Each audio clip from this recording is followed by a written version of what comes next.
올해도 세수가 펑크라 나라 살림이 흑이다. 이렇게 될까요? 지금 현재까지 지표를 보면 이렇게 되고도 남습니다. 무슨 얘기냐고요? 여러분 이거 한번 보세요. 연간 국세 수입입니다. 2024년 1월에서 7월까지 208조 8천억 원을 거둬들였습니다. 전년 대비하면 4.0%가 떨어진 수치 8조 8천억 원이 덜 거쳤습니다. 굉장히 많이 전년 대비에 떨어졌죠. 전년 2023년도 사실상 그 전년 2022년 대비해 보면 13.1%가 떨어진 숫자거든요. 51조 9천억 원이 빠진 숫자예요. 그런데 그때보다 지금 또 더 떨어진다 세수가. 이렇게 이야기하니까 야 이게 세수 펑크 이거 괜찮을까 하는 우려감이 점점 커집니다. 세수 펑크가 커지면 커질수록 여러분도 알다시피 정부는 빚을 많이 내야 돼요. 빚을 많이 내서 그만큼 행정을 집행해야 되거든요. 그렇게 되면 국가 부채는 계속 늘어납니다. 여기에서 우리가 한 가지 바로 할 필요가 있는 게 하나 있습니다. 지금 민주당이나 혹은 시민단체 일부 시민단체는 그런 이야기 하거든요. 부자 감세해줘서 나라 경제가 세금을 덜 거치게 만들었다. 이렇게 이야기하거든요. 이거는 아닙니다.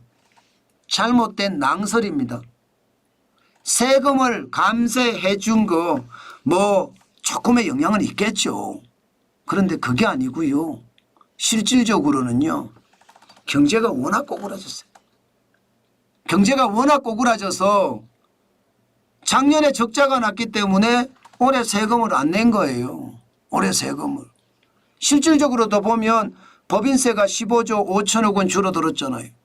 지금 세금에 8조 8천억 원이 줄어드는 것 중에 법인세가 가장 많이 줄어들었잖아요. 왜 이렇게 많이 줄어들었을까요?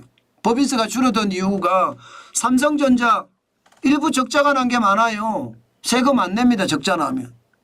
삼성전자 세금이 대한민국에서 가장 많이 내는 세금인데 안 내요. SK하이닉스 적자 났습니다. 일부.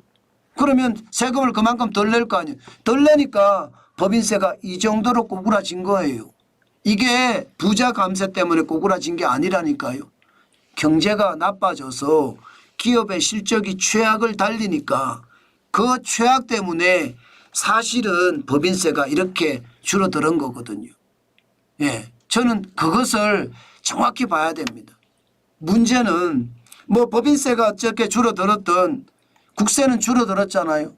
때문에 아마 올해 목표치가 367조 3천억 원이거든요.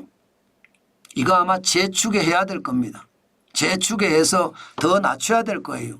작년에도 재추계해서 344조 1천억까지 이게 떨어진 거거든요. 이게 재추계를 한다는 것은 사실 제가 생각해서는 망신이라고 생각합니다. 이게 너무 높게 가도 망신, 너무 낮게 가도 망신. 왜 망신이라고 생각을 하나 하면 아니 천재들이 대한민국의 국세가 얼마나 덜 거칠지 더 거칠지 이 정도 계산 못한단 말입니까? 저는 그게 안타깝습니다.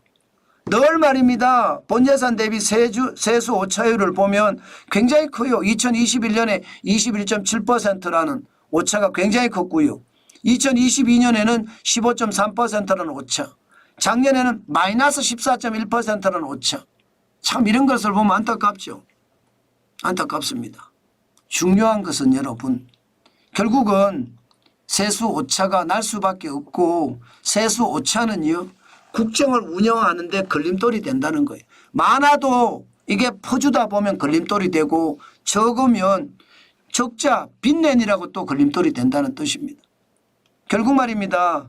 지금 보시면 경제 전체적으로는 법인을 빼면 조금씩 나아지는 모양새입니다. 소득세도 전년 대비해서 한 1천억 정도 늘었고요. 그래서 68조 1천억 원이잖아요. 7월까지. 법인세가 15조 5천억 원이 줄어들어서 33조고요. 부가가치세 6조 2천억 원이 늘었습니다. 뭔가 시장이 조금씩 좋아진다는 이야기잖아요. 그래서 62조 9천억 원. 상속세 작년과 똑같고요. 예, 교통, 에너지, 환경세 6조 2천억 원이 늘었습니다. 관세가 줄어드는 게 좀 심상치 않습니다. 3조 9천억 원, 1천억 원이 줄었습니다. 기타는 25조 4천억 원으로 3천억 원이 늘었고요. 여기에서 우리가 집중해서 봐야 될 게 기업이에요. 기업. 기업의 상황이 좋지 않다죠. 관세도 좋지 않다. 아마 이게 좋아지면 우리 경제도 좀 좋아지는 그런 모습으로 가지 않을까 그런 생각은 해봅니다. 어쨌든 상황은 점점 말입니다.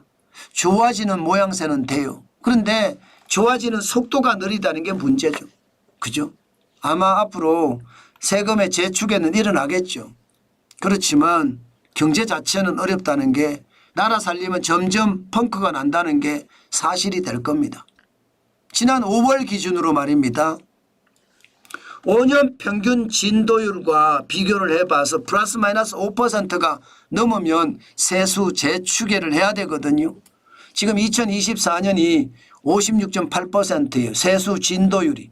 그런데 5년 평균 진도율이 64.3%거든요. 그럼 재추계해야 되겠죠. 재추계할 겁니다. 그러면 그만큼 말입니다. 나라 살림이 펑크가 얼마나 났는지 확실하게 알 수 있을 겁니다. 아니 쓰는 돈은 똑같을 거 아니에요. 예산이라는 게 계속해서 나라 운영을 하는데 필요한 거니까 쓰는 건 똑같은데 들어오는 건 적어져요. 그럼 그만큼 말입니다. 나라 살림은 펑크가 나는 거고 펑크가 난 만큼 시장은 어려움을 겪는다. 그 말 결국은 현실이 된다는 뜻입니다. 조금 안타까운 수치죠.